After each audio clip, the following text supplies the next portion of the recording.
Before women were taking online quizzes about whether they're a Carrie or a Samantha, they were asking themselves, am I a Joe or an Amy? Before there was Edward versus Jacob, there was Laurie versus Professor Bhaer. And over the more than 150 years since Little Women was originally published, there have been dozens of adaptations, feature films, television adaptations, plays, ballets, operas, and at least 2 animes based on the original novel. So despite being written off as proto-chick lit or kiddie lit, or as Alcott herself once put it, moral pap for the young, Little Women has worked its way into the consciousness of readers for the last 150 years and has stayed there. But what is it about the tale of the March sisters that keeps us coming back? For those of you who haven't read the book or seen one of these mini adaptations, Little Women, written by Louisa May Alcott and published in 2 parts between 1868 and 1869, is the story of the 4 March sisters, Meg, Jo, Beth, and Amy. The novel follows their trials and tribulations growing up in Concord, Massachusetts during the Civil War, while their father is off serving as a chaplain in the Union Army.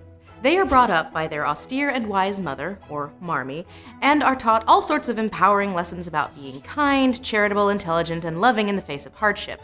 The token boy of their world is their rich, half-Italian orphan friend Laurie, who is our romantic MacGuffin for the novel. Now, in terms of plot, the book is less story-driven and more of a series of character vignettes exploring the lives of the titular Little Women as they leave behind childhood and enter adulthood. Giving away their Christmas breakfast, Jo cutting off her hair for money, Amy burning Jo's manuscripts, which has scarred generations of young female writers forever, Laurie's proposal to Jo and her rejecting him, and Laurie just eventually settling for Amy. Oh yeah, and Beth dies. Spoiler alert, I guess. Now you might think that all this mundane, sentimental, and moral lesson rearing was the kind of work that Alcott was used to writing, but if you take a look at how the novel came to be, you find that Little Women was actually somewhat outside of her wheelhouse. In September of 1867, publisher Thomas Niles wrote to Alcott to ask if she would write a book specifically targeted to young girls, but she wasn't initially wild about the idea. Said Alcott, "Never liked girls, or knew many, except my sisters, but our queer plays and experiences may prove interesting, though I doubt it." Ouch. However, in spite of her initial animosity towards the idea, Alcott took the experiences of her life and family and, with some creative flair, turned them into what would become Little Women. According to Anne Boyd Rue, Alcott used the book as an opportunity to immortalize some of the aspects of her life while concealing others. Alcott was herself the second of 4 sisters, the others being Abigail May, Elizabeth, and Anna. Roughly, Anna became Meg, Abigail May became Amy, and Elizabeth became Beth, and also died. And Jo was basically a self-insert of Alcott. The Alcott patriarch, Amos Bronson Alcott, was both a man very ahead of his time in terms of abolition, women's rights, and education, while also being a fanatic who put his principles ahead of his family's well-being. Because he was a vegan before anyone thought veganism was cool, his family wasn't allowed to eat meat or wear anything other than linen in the winter in Concord, Massachusetts, and he only approved of vegetables that grew upward. So potatoes were out too. Oh, and he left his wife while she was pregnant with their 3rd child to go stay in a room by the Pennsylvania Library so he could read. Maybe this constant absence in his family's life is why Mr. March isn't around in the novel, although Alcott gives the fictional father a more noble reason to be gone.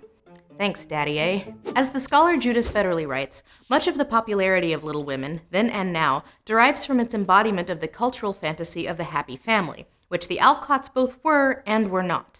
The Alcott sisters, like the March sisters, had real artistic ambitions. The sister who Meg is based on had dreams of being an actress, just as Louisa had dreamed of becoming a famous author and May a famous artist. And with Jo, Alcott's stand-in, the shared dream to be a famous writer blurs the lines between reality and fiction. Alcott wrote primarily as a means to provide for her family. According to Rue, writing could never be a purely artistic affair. There was room in the Alcott family for only one self-absorbed genius. Thanks, Daddy, eh? Alcott would get between $50 and $75 for each of her stories, which was pretty bank for back in the day. She actually preferred to write her revenge and saucy stuff under the pen name A.M. Bernard to keep the Alcott brand consistent. While Jo at first writes saucy, violent short stories out of general love of the game, she ends up doing it because it makes money, and because she has yet to write her real masterpiece, her in-universe novel, also titled Little Women. Alcott successfully negotiated with her publishers so that she kept the copyright for Little Women, which they caved on with little pressure because they didn't think it would end up being the gangbuster that it was. Part 1's initial printing sold out so quickly that the company who published it, Roberts Brothers, had trouble keeping up with demand, and it's never been out of print since. And Little Women wasn't just a hit with, well, Little Women. As a contemporary of Alcott's wrote, "Grave merchants and lawyers meeting on their way downtown in the morning said to each other, 'Have you read Little Women?' and laughed as they said it." But more noteworthy than its commercial success was what Little Women brought to the table on the literary side of things. According to Rue, what Alcott brought to children's and American literature was the fresh language of American colloquialism, and a precursor to the even more vulgar speech of the lower-class Huck Finn, who would appear 16 years later in 1884. In terms of writing, what made Alcott's work so noticeable was the way it so realistically captured the slang and vulgarity of everyday life without wordy purple prose. But if the book allowed Alcott to comfortably provide for her family, it also meant that she had to deal with fans. According to Rue, their letters poured in with demands to know what would happen to the 4 March girls, or, most importantly, whom they would marry, as if that was the only end and aim of a woman's life, the author grumbled. Once the second volume was published, a lot of fans and critics, both back then and today, took real issue with Jo giving up her career to be married, but that wasn't where Alcott had originally intended to take the character. It was a narrative choice made at the encouragement of Alcott's publishers. Alcott wanted Jo to be an unmarried, successful writer, but that idea was a little too revolutionary for the 1860s. As the scholar Anne Douglas has noted, Alcott could not disregard, however, the unpleasant facts confronting her female contemporaries and characters. Unlike her male peers, a Victorian woman rarely had a spouse, a family, and a full-time career. So Jo, under pressure from the publisher, had to have a husband and not a career. So, who does she marry? No one. She doesn't marry either of them. No. But if Jo was going to have a happy ending, it was going to be in terms that felt real. Alcott, much like Rian Johnson, didn't believe in giving in to fan service. Despite the reader's wishes, Alcott refused to pair Jo up with Laurie, her dreamboat neighbor with enough money to solve all of her family's problems, denying 19th century readers their ultimate OTP. So she gave Jo her very old creepy old guy. Older German professor.